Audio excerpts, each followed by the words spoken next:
Émile Zola. J'accuse. Bicu. Émile Zola 1840 à 1902. J'accuse lettre au président de la République. La Bibliothèque électronique du Québec collection à tous les vents volume 1337, version 1.0. Publié le 13 janvier 1898 en première page du quotidien parisien L'Aurore, ce texte fut écrit par Émile Zola. Cette tribune qui accuse le gouvernement de l'époque d'antisémitisme dans l'affaire Dreyfus est une lettre ouverte au président de la République. Lettre à Monsieur Félix Faure, président de la République. Monsieur le Président. Me permettez-vous, dans ma gratitude pour le bienveillant accueil que vous m'avez fait un jour, d'avoir le souci de votre juste gloire et de vous dire que votre étoile, si heureuse jusqu'ici, est menacée de la plus honteuse, de la plus ineffaçable des tâches ?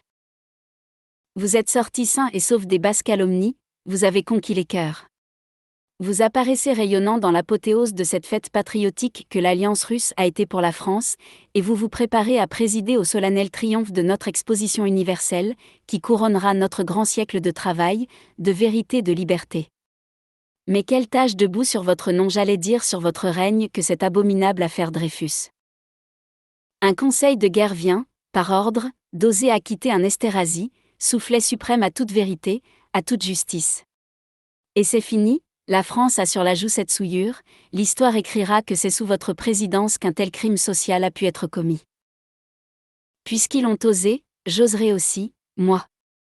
La vérité, je la dirai, car j'ai promis de la dire, si la justice, régulièrement saisie, ne la faisait pas, pleine et entière. Mon devoir est de parler, je ne veux pas être complice. Mes nuits seraient hantées par le spectre de l'innocent qui expie là-bas, dans la plus affreuse des tortures, un crime qu'il n'a pas commis. Et c'est à vous, Monsieur le Président, que je la crierai, cette vérité, de toute la force de ma révolte d'honnête homme. Pour votre honneur, je suis convaincu que vous l'ignorez. Et à qui donc dénoncerai-je la tourbe malfaisante des vrais coupables, si ce n'est à vous, le premier magistrat du pays ? La vérité d'abord sur le procès et sur la condamnation de Dreyfus. Un homme néfaste a tout mené, a tout fait, c'est le lieutenant-colonel du Paty de Clam, alors simple commandant. Il est l'affaire Dreyfus tout entière, on ne la connaîtra que lorsqu'une enquête loyale aura établi nettement ses actes et ses responsabilités. Il apparaît comme l'esprit le plus fumeux, le plus compliqué, hanté d'intrigues romanesques, se complaisant au moyen des romans feuilletons, les papiers volés, les lettres anonymes, les rendez-vous dans les endroits déserts, les femmes mystérieuses qui colportent, de nuit, des preuves accablantes. C'est lui qui imagina de dicter le bordereau à Dreyfus, c'est lui qui rêva de l'étudier dans une pièce entièrement revêtue de glace, c'est lui que le commandant Forzinetti nous représente armé d'une lanterne sourde, voulant se faire introduire près de l'accusé endormi, pour projeter sur son visage un brusque flot de lumière et surprendre ainsi son crime, dans l'émoi du réveil. Et je n'ai pas à tout dire, qu'on cherche, on trouvera.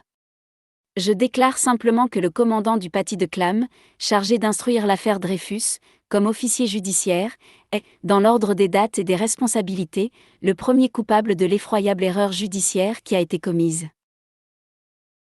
Le bordereau était depuis quelque temps déjà entre les mains du colonel Sander, directeur du bureau des renseignements, mort depuis de paralysie générale. Des fuites avaient lieu, des papiers disparaissaient, comme il en disparaît aujourd'hui encore, et l'auteur du bordereau était recherché, lorsqu'un a priori se fit peu à peu que cet auteur ne pouvait être qu'un officier de l'état-major, et un officier d'artillerie, double erreur manifeste, qui montre avec quel esprit superficiel on avait étudié ce bordereau, car un examen raisonné démontre qu'il ne pouvait s'agir que d'un officier de troupe. On cherchait donc dans la maison, on examinait les écritures, c'était comme une affaire de famille, un traître à surprendre dans les bureaux mêmes, pour l'en expulser. Et, sans que je veuille refaire ici une histoire connue. En partie, le commandant du Paty de Clam entre en scène, dès qu'un premier soupçon tombe sur Dreyfus. À partir de ce moment, c'est lui qui a inventé Dreyfus, l'affaire devient son affaire, il se fait fort de confondre le traître, de l'amener à des aveux complets. Il y a bien le ministre de la guerre, le général Mercier, dont l'intelligence semble médiocre, il y a bien le chef de l'état-major, le général de Boisdeffre, qui paraît avoir cédé à sa passion cléricale, et le sous-chef de l'état-major, le général Gons, dont la conscience a pu s'accommoder de beaucoup de choses. Mais, au fond, il n'y a d'abord que le commandant du paty de Clam, qui les mène tous, qui les hypnotise, car il s'occupe aussi de spiritisme, d'occultisme, il converse avec les esprits. On ne saurait concevoir les expériences auxquelles il a soumis le malheureux Dreyfus, les pièges dans lesquels il a voulu le faire tomber, les enquêtes folles, les imaginations monstrueuses, toute une démence torturante. Ah! Cette première affaire, elle est un cauchemar, pour qui la connaît dans ses détails vrais. Le commandant du paty de Clam arrête Dreyfus, le met au secret. Il court chez Madame Dreyfus, la terrorise, lui dit que, si elle parle, son mari est perdu. Pendant ce temps, le malheureux s'arrachait la chair, hurlait son innocence. Et l'instruction a été faite ainsi, comme dans une chronique du XVe siècle, au milieu du mystère, avec une complication d'expédients farouches, tout cela basé sur une seule charge enfantine, ce bordereau imbécile, qui n'était pas seulement une trahison vulgaire, qui était aussi la plus impudente des escroqueries, car les fameux secrets livrés se trouvaient presque tous en valeur. Si j'insiste, c'est que l'œuf est ici, d'où va sortir plus tard le vrai crime, l'épouvantable déni de justice dont la France est malade. Je voudrais faire toucher du doigt comment l'erreur judiciaire a pu être possible, comment elle est née des machinations du commandant du paty de Clam, comment le général Mercier, les généraux de Boisdeffre et Gons ont pu s'y laisser prendre. Engager peu à peu leurs responsabilités dans cette erreur, qu'ils ont cru devoir, plus tard, imposer comme la vérité sainte, une vérité qui ne se discute même pas. Au début, il n'y a donc, de leur part, que de l'incurie et de l'inintelligence. Tout au plus, les sangs ont cédé aux passions religieuses du milieu et aux préjugés de l'esprit de corps. Ils ont laissé faire la sottise. Mais voici Dreyfus devant le conseil de guerre. Le huis clos le plus absolu est exigé. Un traître aurait ouvert la frontière à l'ennemi pour conduire l'empereur allemand jusqu'à Notre-Dame, qu'on ne prendrait pas des mesures de silence et de mystère plus étroites. La nation est frappée de stupeur, on chuchote des faits terribles, de ces trahisons monstrueuses qui indignent l'histoire, et naturellement la nation s'incline.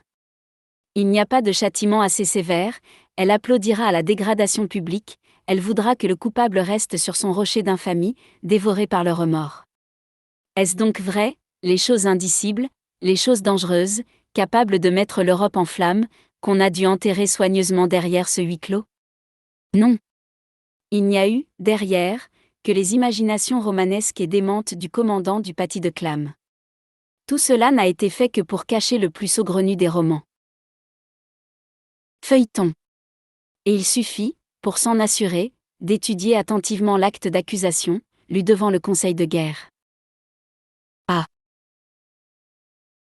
Le néant de cet acte d'accusation. Qu'un homme ait pu être condamné sur cet acte, c'est un prodige d'iniquité.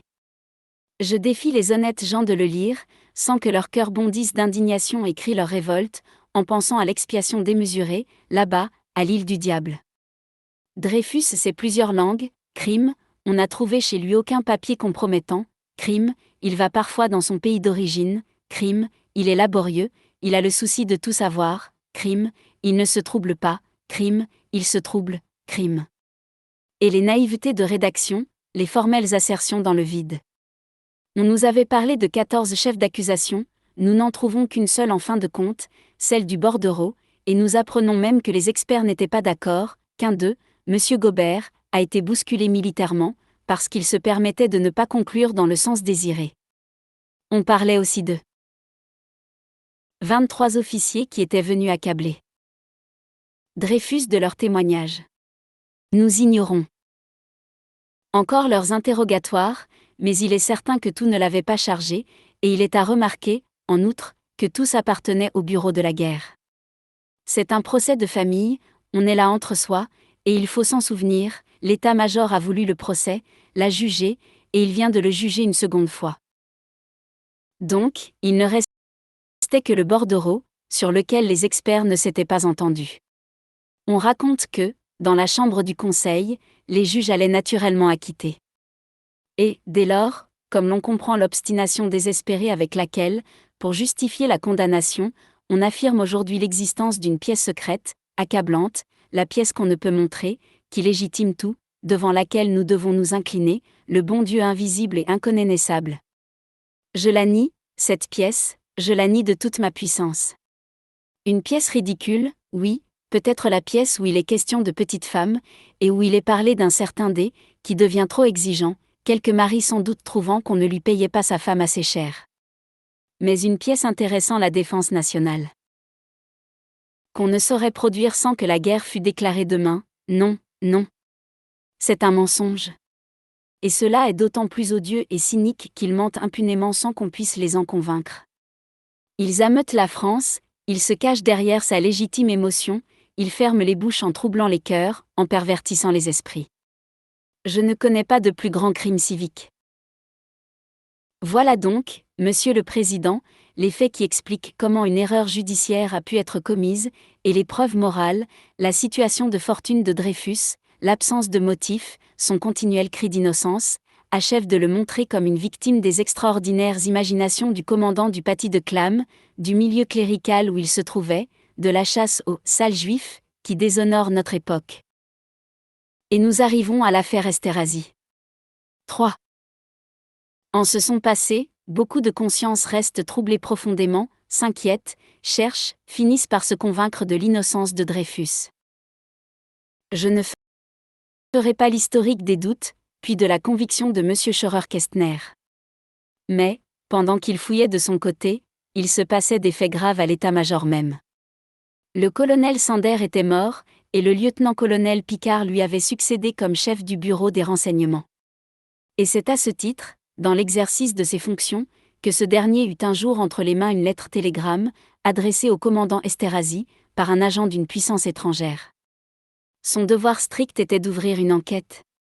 La certitude est qu'il n'a jamais agi en dehors de la volonté de ses supérieurs. Il soumit donc ses soupçons à ses supérieurs hiérarchiques, le général Gons, puis le général de Boisdeffre, puis le général Billot, qui avait succédé au général Mercier comme ministre de la guerre. Le fameux dossier Picard, dont il a été tant parlé, n'a jamais été que le dossier Billot, j'entends le dossier fait par un subordonné pour son ministre, le dossier qui doit exister encore au ministère de la guerre. Les recherches durèrent de mai à septembre 1896, et ce qu'il faut affirmer bien haut, c'est que le général Gons était convaincu de la culpabilité d'Esterhazy, c'est que le général de Boisdeffre et le général Billot ne mettaient pas en doute que le bordereau ne fût de l'écriture d'Esterhazy. L'enquête du lieutenant-colonel Picard avait abouti à cette constatation certaine.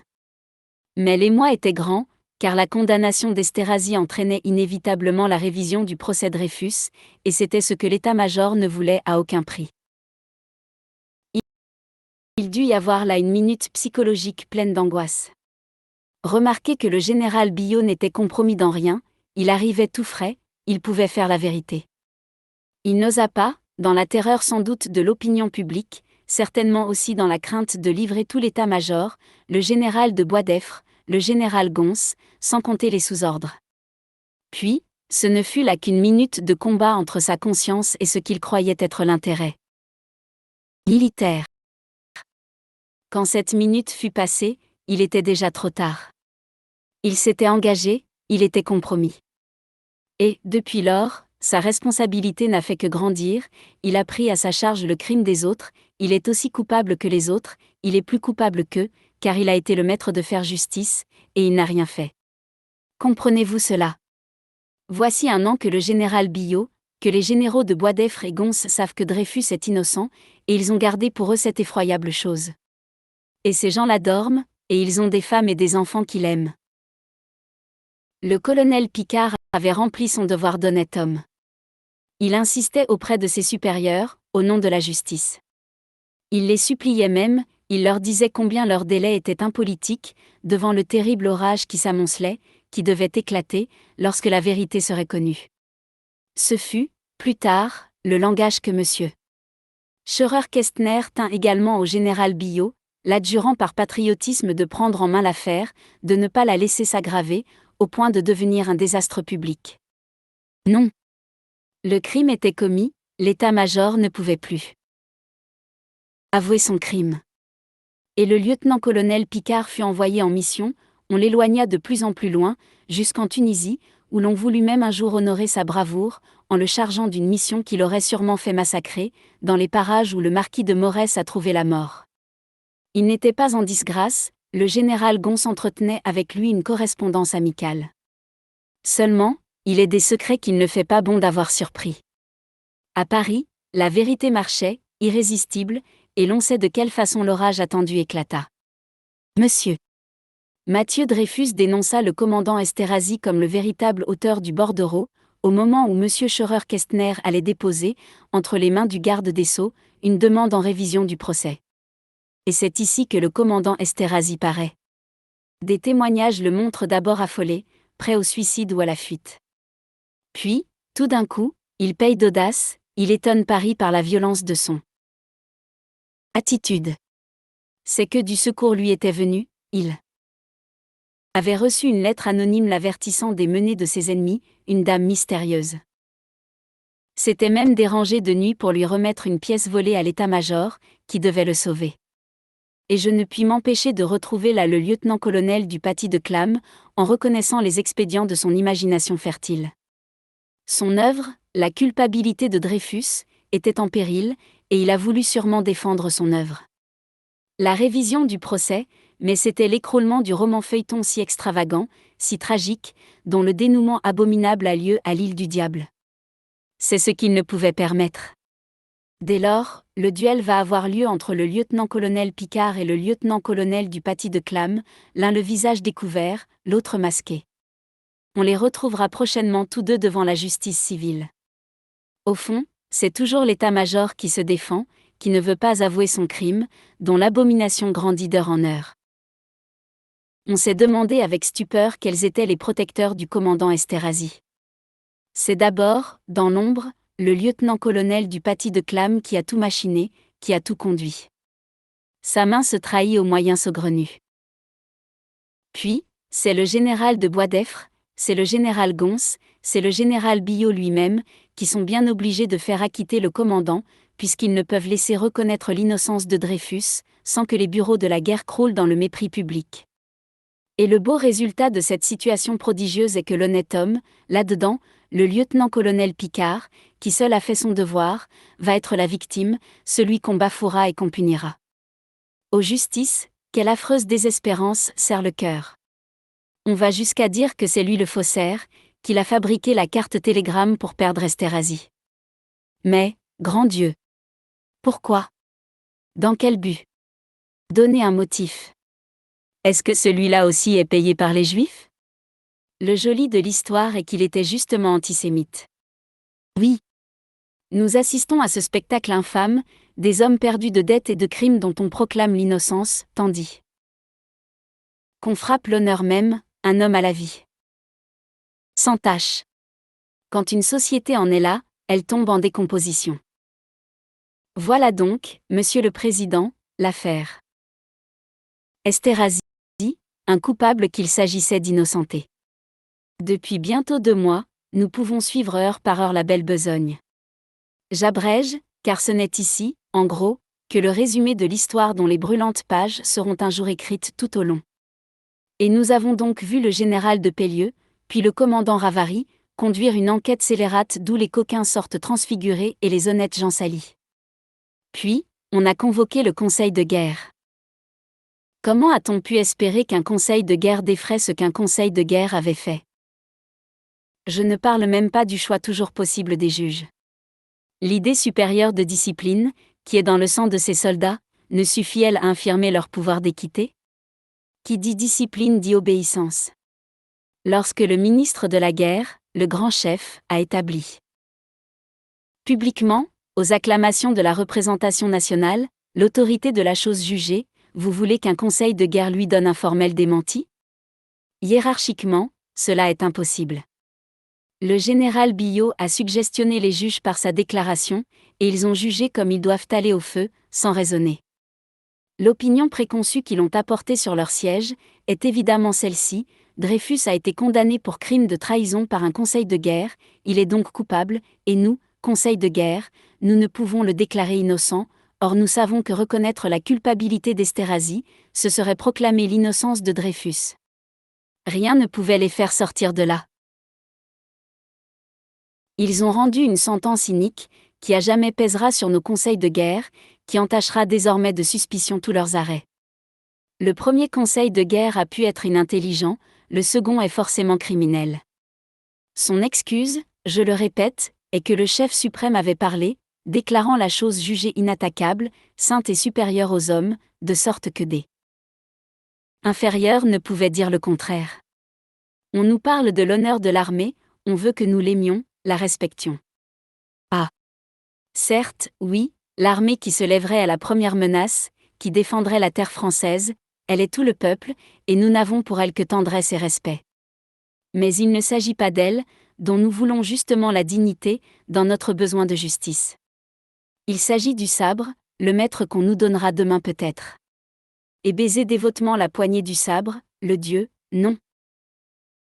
Je l'ai démontré d'autre part, l'affaire Dreyfus était l'affaire des bureaux de la guerre, un officier de l'état-major, dénoncé par ses camarades de l'état-major, condamné sous la pression des chefs de l'état-major.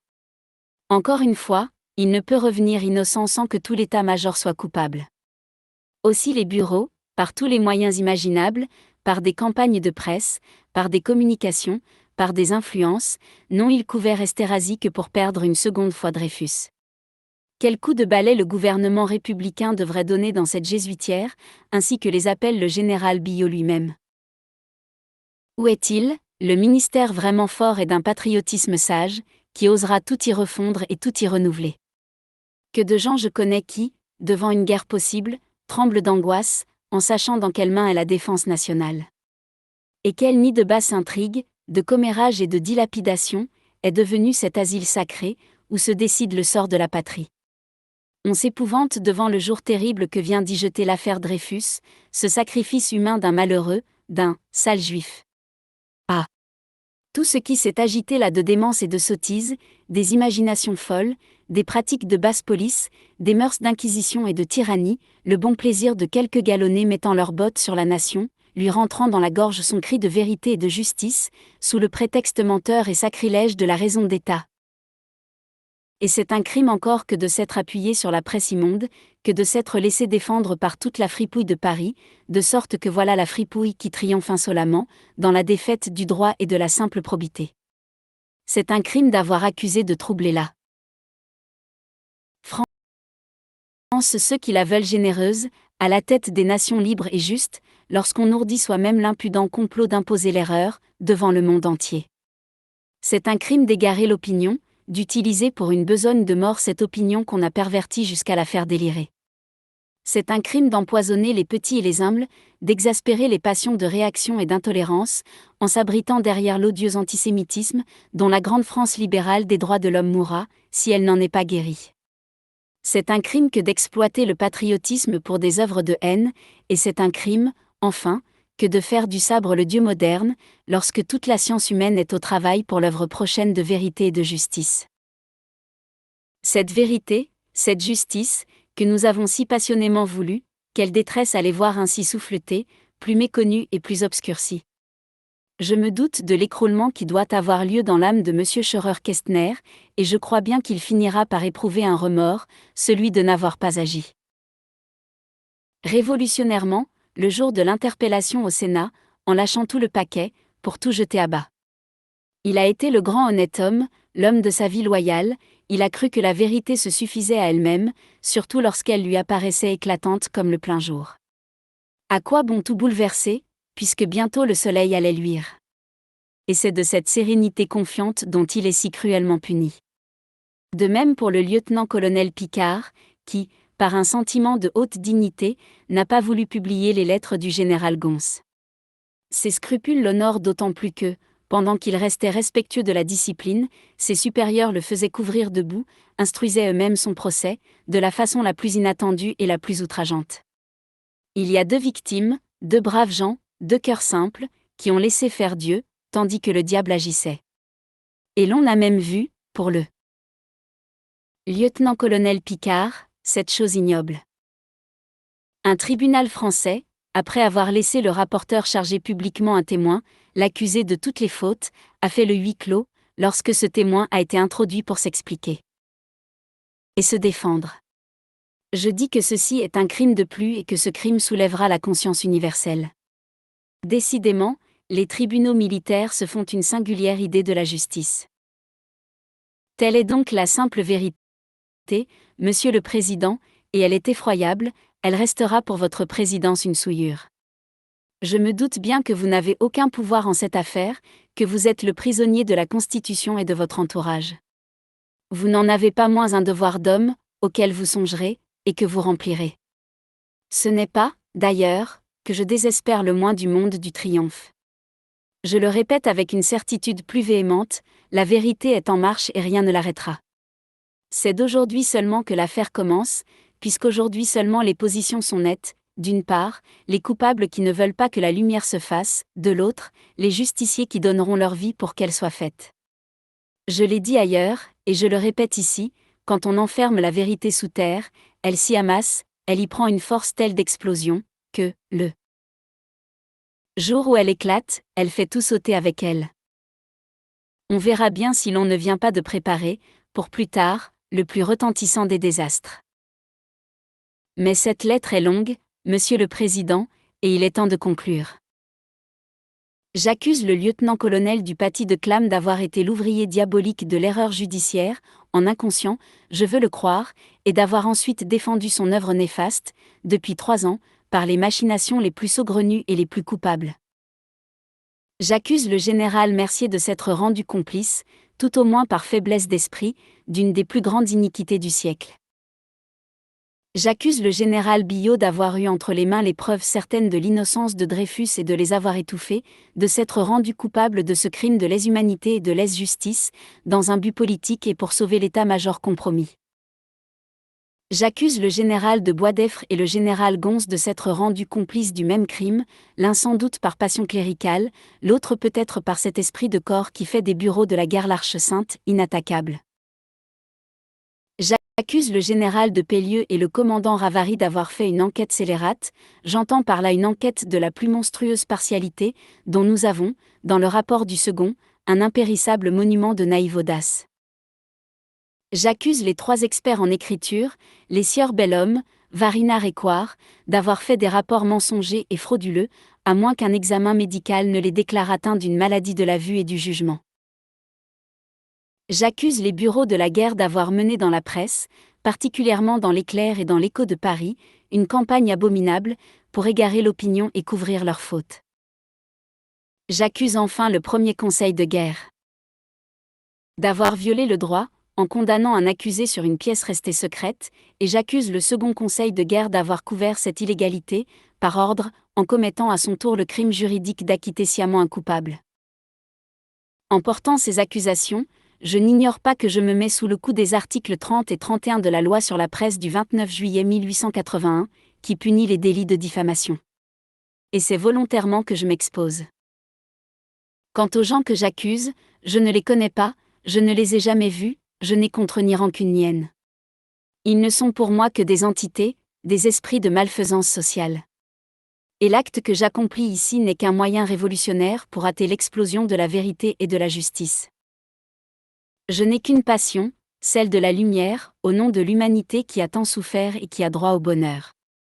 Ma protestation enflammée n'est que le cri de mon âme. Qu'on ose donc me traduire en cour d'assises et que l'enquête ait lieu au grand jour. J'attends. Veuillez agréer, Monsieur le Président. L'assurance de mon profond respect. Cet ouvrage est le 1337 publié dans la collection À tous les vents par la Bibliothèque électronique du Québec. La Bibliothèque électronique du Québec est la propriété exclusive de Jean-Yves Dupuis.